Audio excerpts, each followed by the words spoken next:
My name is Liz Arcane.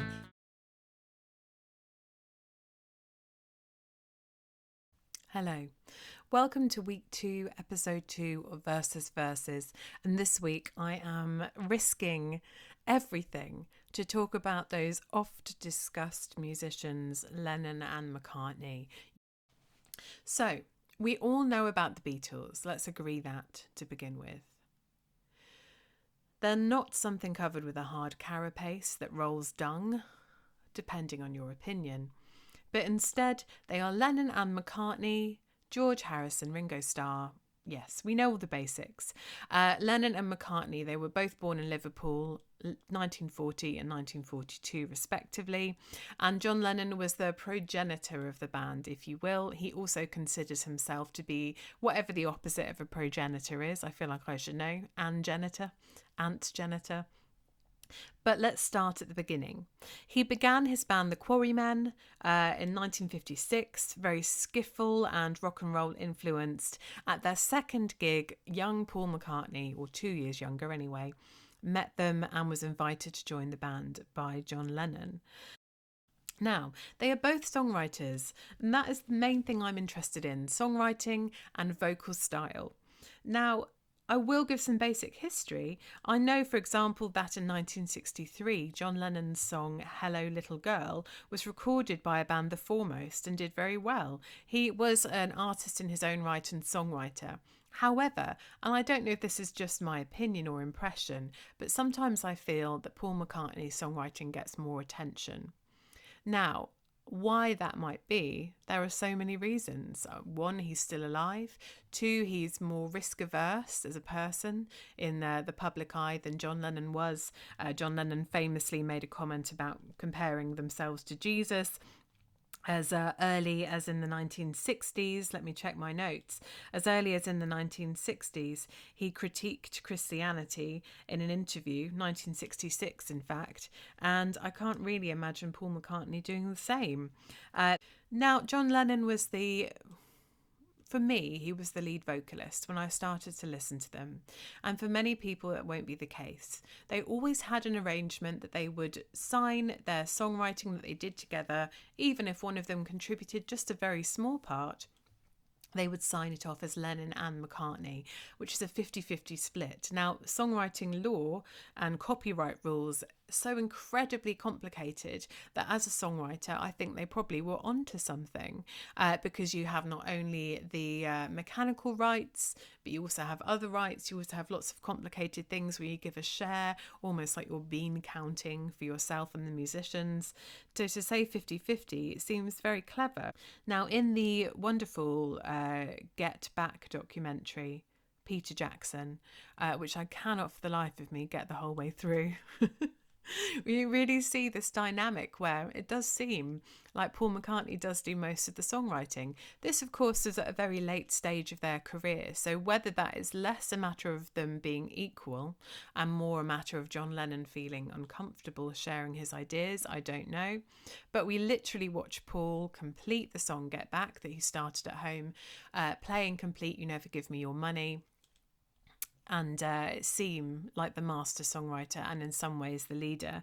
Although John Lennon was, as I said, the progenitor of the Beatles and started them off, there is this idea, and in fact musicologist Ian MacDonald said in 1965 that Paul McCartney became sort of ascendant. He became the de facto musical director around the time of the album Rubber Soul into Revolver. What I will say though, as a listener, and that is key here as a listener to their music, is that there's just something so alive about John Lennon's vocals. Yes, he has a nasal voice, which is not technically seen as a good thing.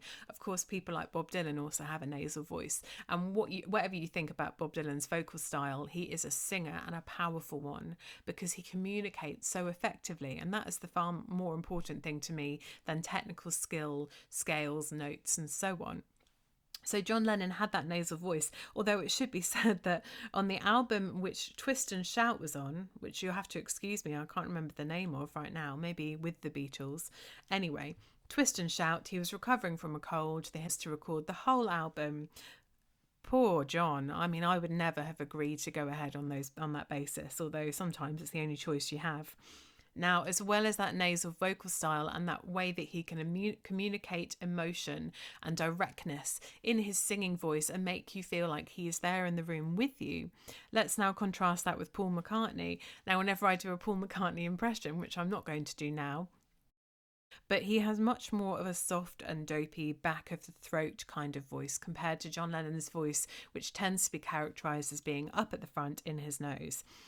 And sometimes his songs seem more serious. Now, that's one impression. And I mean, if you then think of the fact that Paul McCartney, one of his earlier songs that he wrote was When I'm 64, quite a silly, quite a jaunty sort of song, the kind that in the show Get Back, my producer James Mason reminded me of this, but I can't remember the quote exactly. John Lennon called it something like granny music or grandmother music, and it really reminds me of the early songs by the band Blur, where they have a jaunty sub-Cockney appearance in the way that they're singing and performing.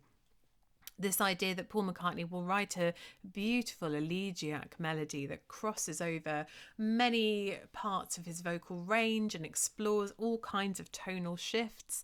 And then it's like he runs out of ideas and he drops in a kind of Cockney sort of style part that makes no sense.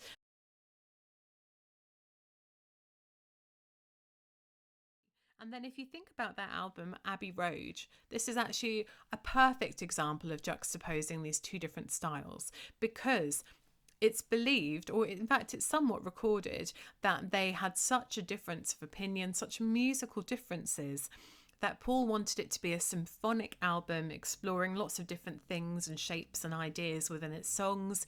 It rather makes me think of Brian Wilson in the Beach Boys. But John Lennon and I think the rest of the band wanted to make it more song focused. However, we do end up with this album of two halves, and it does characterise them. John Lennon on side A, song focused, and Paul McCartney on side B, where we have two songs and then we kind of fall into more of a watercolour of different blurred ideas. And it's that kind of thing that later on in Paul McCartney's solo career so characterised his albums like McCartney and McCartney 2. And it's hard for me to think of those albums without immediately thinking of his strange lyrical style without John. Sometimes I think Paul is the better musician. You Never Give Me Your Money is such a effective, flowing, powerful, almost quite chilling melodic idea, but then it goes into one of his little vignettes, like I mentioned earlier. And what I have found is that as I listened to the Beatles somewhat chronologically, because that's what we all do, we listen to them on a chronological basis, I would start off thinking I'm so somewhat attracted, let's dare say it, to John Lennon. And then as you go on, you hear more about Paul McCartney, you learn more about Paul McCartney. And I'm talking as somebody who learnt to read music and to play the guitar genuinely from one of those wonderful Beatles Abbey Road chord and lyric books. And it very much made me the person I am today. When my music producer says to me that's got a sort of Beatlesy style, he is really referring to the kind of melody patterns of usually arpeggiating that Paul McCartney uses. And yes, I feel my lyrics come more from John, because